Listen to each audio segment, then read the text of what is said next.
I'd like my legacy to be about generosity, about giving.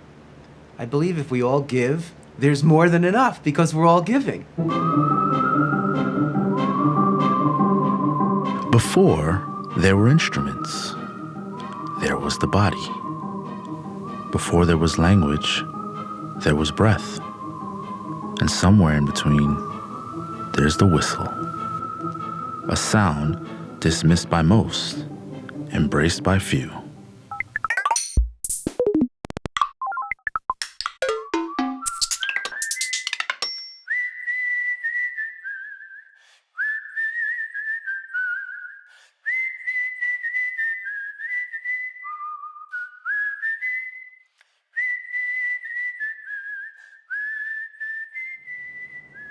How did I start whistling? I seem to remember growing up in this little town north of Manhattan called Mount Vernon, New York. And I remember my mom dragging me to the barber shop.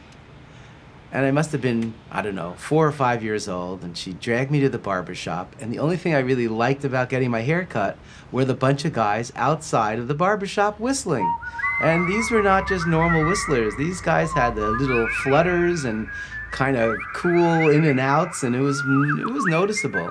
And that's why I ended up going to the barber shop, because I could look forward to the older men whistling on the sidewalk.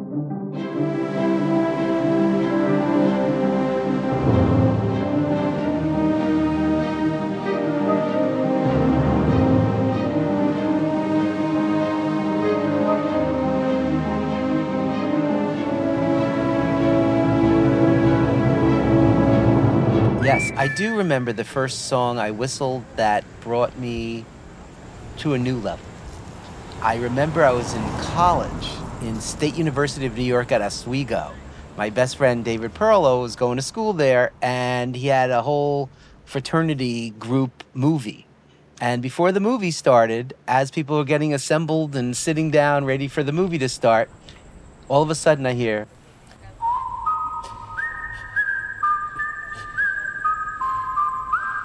it's the Andy of Mayberry theme song, and everybody starts whistling it, and it was just delightful, and that really kind of got me started.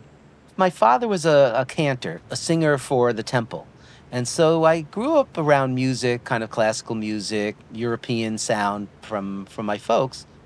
I think I started out playing harmonica, and the harmonica is an inhale-exhale instrument, and you really don't have to know anything to play a harmonica. You just have to breathe.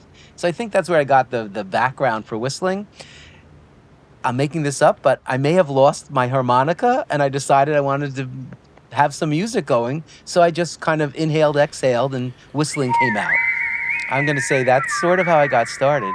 Then I realized, wow, I can inhale and exhale whistling. I could pretty much just whistle all the time.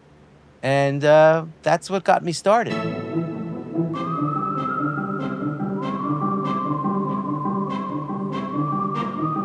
I never had the opportunity before to record a whistler. David Hall, he's an amazing artist, I have to say. I mean, his timing, the pitch, the musicality, we didn't use any pitch correction at all. We didn't use time correction or quantization. And he just was one take, and let's say like 2 hours, we record like 10 songs. It was one after the other one. It was flawless, and musicality is there, you know.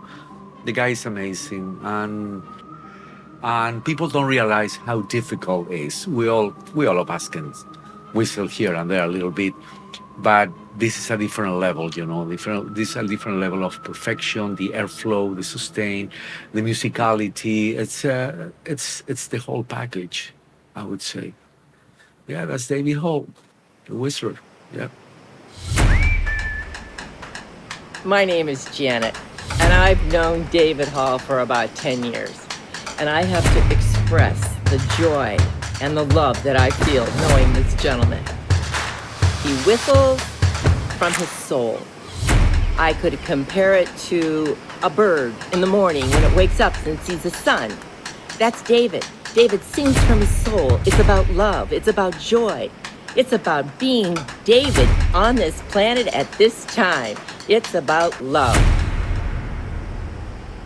So what I like best about making salad, how much fun it is to chop. I love chopping. I don't know, it's just such a rhythmic thing and an earthy thing. I was living out in the Bay Area doing some odd jobs, and I didn't have a car when I first moved out west from New York to California, so I found myself hitchhiking a lot. And when you hitchhike, sometimes you get a ride, sometimes you don't. But as a eternal optimist, I made good use of that time standing on the side of the road, and that would be whistling. And so I said, wow, I love whistling, and I can inhale and exhale whistle like nobody's business. Plenty of people paid me to stop whistling. There was a time in San Francisco, I lived in the Bay Area, and that's when I set the Guinness record. And I was practicing on the BART system, the Bay Area Rapid Transit.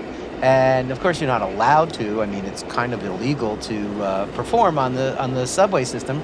But there I was whistling and bringing smiles to people's faces. And there was a time where somebody says, "Hey, buddy, can I pay you to stop whistling?" And I go, "Sure." And I stopped whistling. So it was a great performance of getting paid for not whistling. My name's Harpo, the Happy Whistler, and I'm here to entertain you this afternoon.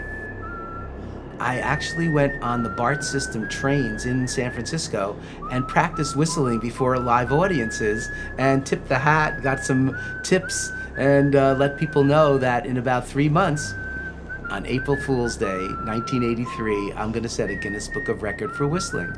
And by declaring it out loud, it meant more as a goal. When I set the record for whistling, I wanted to be in places that were cathedral-like. And in San Francisco is an outdoor space called the Palace of Fine Arts. And it's kind of a outdoor dome with 8 sides open and a beautiful cupola or some kind of cathedral ceiling. I'm not sure what that term is. And in there, the sound of the whistle just comes through like no other place. And that was part of the inspiration for Whistling for 25 Hours, was to experience whistling at the Palace of Fine Arts. Now, any cathedral, any high-domed room. I even was in Boca, there was a bank that had this weird ceiling. And you clap and it kind of goes, there was a reverb. So I whistle. So I test out the whistle in different environments just to see and hear what the sound comes out like.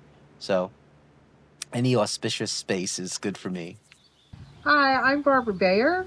I'm a professional opera singer and I've sung a lot of chamber music, but I've never had so much fun as when I did a duet with David Hall. He is an incredible whistler and so musical. I never expected that from a whistler, but he's fantastic. A friend of mine in the last 10 years, she's an opera singer, said, "Wow, you have perfect pitch and you pick up a tune rather eloquently and easily." And I was like, I do? So I'm not a student of music per se, but I do appreciate that. Wow, being in tune certainly pays off. I'm blessed with instinctive sounds reproduction. I hear it, I can whistle it, and it just is there. Thankfully, it's just there.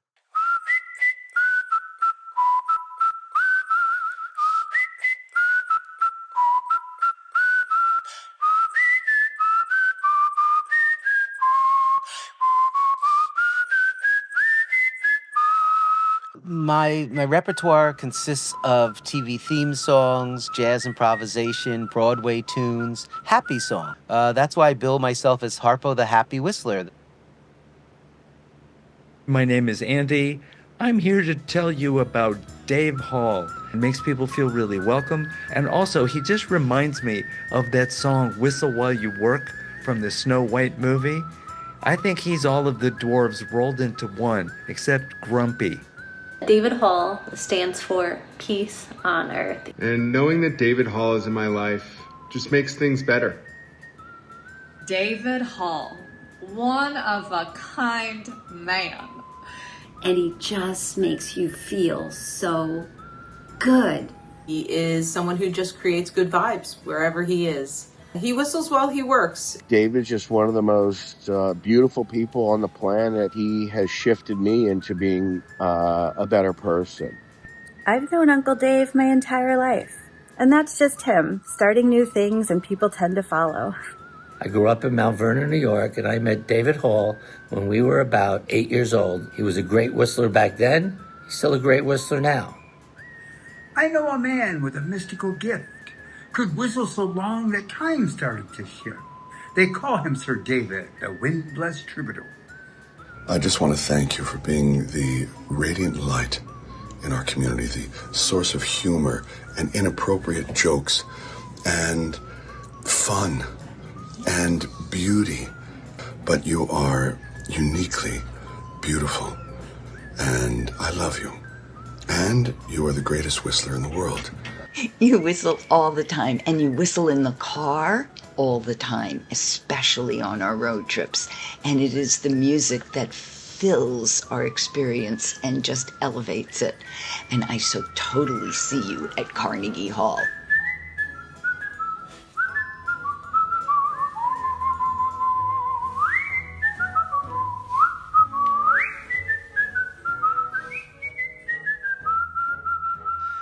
Flashback to growing up in the suburbs of New York and Mount Vernon. And some friends and I always looked at the Guinness Book of Records and thought, what could we do? I think I could set a Guinness Book of Record for whistling. And I went about the business of getting in touch with Guinness. This is before email, before text, before Wi-Fi. And so I had to send a letter to the Guinness folks in England to say, what's the criteria for setting a world record, in my case, for whistling? And they said, no record has been set. Good luck to you. Bye for now. And I was like, that didn't sound very encouraging, but I didn't take mediocrity for an answer. And I said, okay, that's it. I'm going to set the Guinness Book of Records. Over the course of a couple of months, I said, how long should I whistle for? So I said, I'll whistle for 24 hours nonstop, and that will set a new world record. So first I picked a date in the future, which was April Fool's Day. I thought something as important and serious as whistling really needs to be on a day that you can remember. So being facetious, but April Fool's Day seemed to make the right statement for me. On April Fool's Day, 1983, I'm going to set a Guinness Book of Record for whistling. And by declaring it out loud, it meant more as a goal. I was saying to people I didn't even know, this is going to happen. And so there was real magic in that for me by declaring something, even though I didn't know how it was going to all work out. Fast forward, I wanted to raise money. Every hour I whistle, I wanted to raise money, and I found an interesting charity called UNICEF Children's Fund. And I thought, this is right up my alley, and 1983 was actually World Communications Year. So can you imagine World Communications Year, and this guy is going to whistle as a musical instrument. So that all worked out very well until about 2 or 3 weeks before I actually attempted to do the whistling record. TV station who I wrote to said, we'd like to have you on our TV show. And I go, well, that's great, because I want to raise money for UNICEF, and I want this to be exposed so that people around the world might be inspired to take up whistling. Well, what I didn't realize was the TV station, which was ABC television in San Francisco, had booked on the same exact day that I proposed to whistle, April Fool's Day. They had booked the editor-in-chief of the Guinness Book of World Records on their program. So imagine the synergy when the producers got a letter from David Harpo Hall, and also had the editor-in-chief to talk about the Guinness Book New Edition. So we came together and we were on the same show together, which just was beyond my imagination could happen.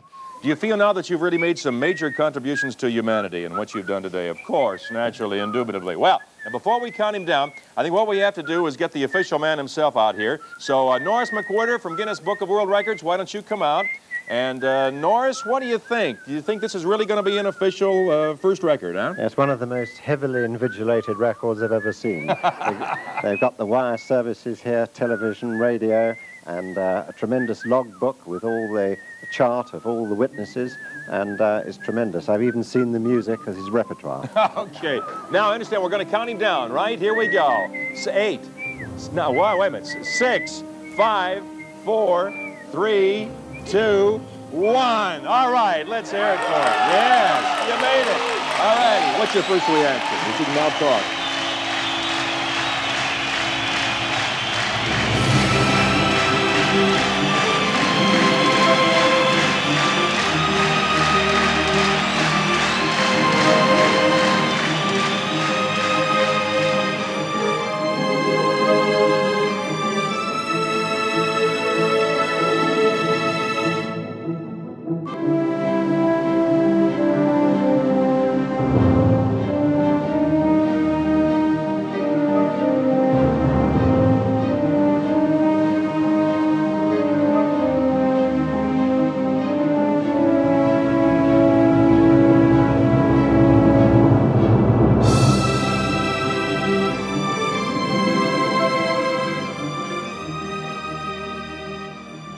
My fondest memories was when I was a kid and he was going to set the record for whistling in the Guinness Book of World Records. And he asked us to write pages and pages of songs so that he had enough to whistle for those 24 hours. And lo and behold, he did it. He set the world record. And to this day, I love showing off about that and telling friends that my uncle's in the Guinness Book of World Records.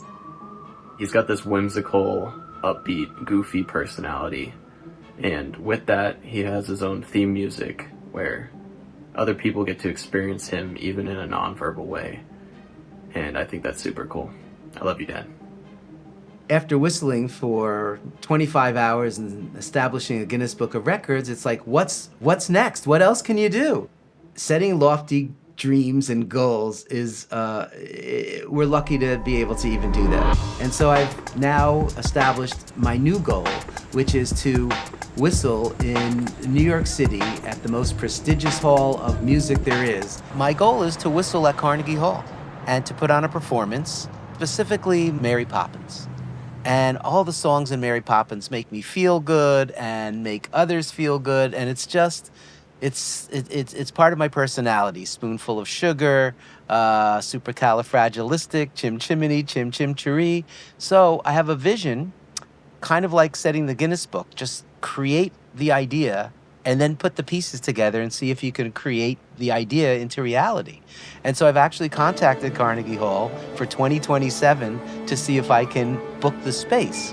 Now, of course, I need an orchestra, and then I need rights from Disney to perform Mary Poppins. What I'd like to do is have a diorama, the movie, and instead of a sing-along, it would be a whistle-along. Full orchestra, I whistle the songs, and in the background, you actually see Julie Andrews and company playing out the role. So that's something I'd like to do.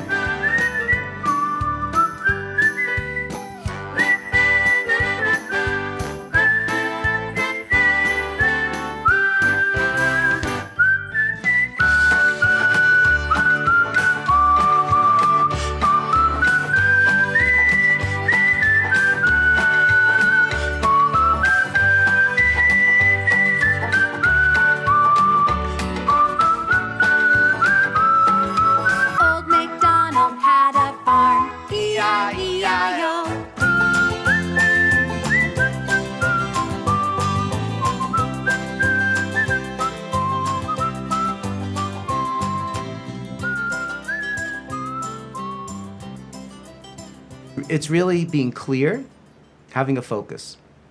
If you just want to be the best guitar player, that's wonderful. But pick a genre. I'm a rocker, I'm a country, or something like that, so that when you narrow the theme and focus, I believe you have more energy to get to the finish line.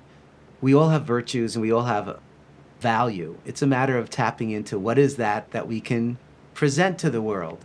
So for me, whistling at Carnegie Hall would just be the quintessential, oh my gosh, A+ venue. What that would mean to me by achieving that would be perseverance, practice, and actually stating the goal out loud. I think there's really something about the power of establishing and declaring something out loud in public, like I'm doing right now.